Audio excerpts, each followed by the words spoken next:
Hello. So today I'll be talking about my final project for this class, Introduction to Filmmaking. So my final film is going to be called The Bet, and this is my narrative pyramid. It shows the exposition, the inciting incident, rising action, climax, and falling action. So basically the backstory is that four friends, they're coming together to play an intense card game, which in this case will be Uno. So we have four different archetypes for each of the characters. So player one will be confident, they know their way with the game, and they know what they're doing. And then player B is like, they cheat a lot, they're known to, hide cards, try some sort of trick. They always have a trick up their sleeves. And then player C, we have the newbie. That's their archetype. They mentioned that they've never played this game before, so they're trying to learn from their teammates. And then the last one is player D. They're very nonchalant. They go with the vibe. So it's just like if the friends were like, oh, let's play, they're like, okay, yeah.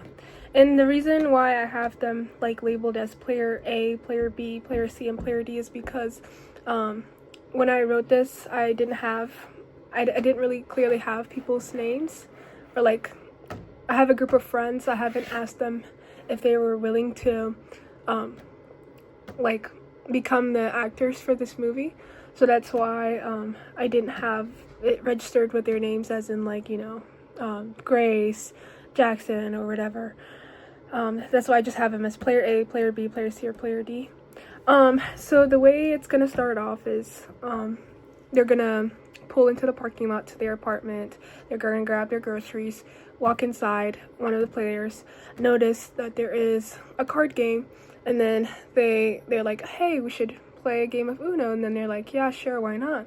And then the friends come together. So they play in total for 4 rounds. So the first round, friend A, after the first round, the player A, they insist on betting non-monetary items. So they say something along the lines of, if I win this game, the rest of you guys could do the dishes for a month, cook for a month, take the trash out for a month. So since they're all roommates, they are gonna, kind of come up with a chore that each one is going to do. So the first round, player A wins. The second round, player B wins, but the way that player B wins is that we know that they're a cheater. So what they do is like, while player C, the newbie, and player A are talking about what they should do, player C asks player A what they should do next in the game. Player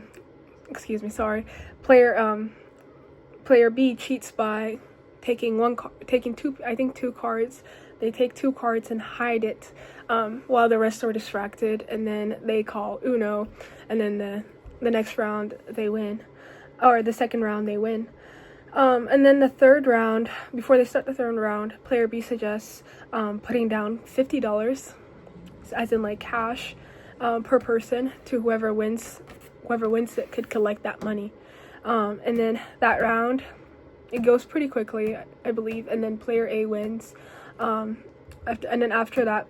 player A wins, they suggest this is going to be the final round. And then the final round, they suggest on increasing the money to $100 per person being put in the middle. And then the final round, this is unexpected. The newbie, player C, wins. And everyone is like dumbfounded. They're like, how could they win? How could they collect? And then player C kind of mentions that they actually used to play Uno. They were good at it. They're actually good at it. They've just been hiding the secret.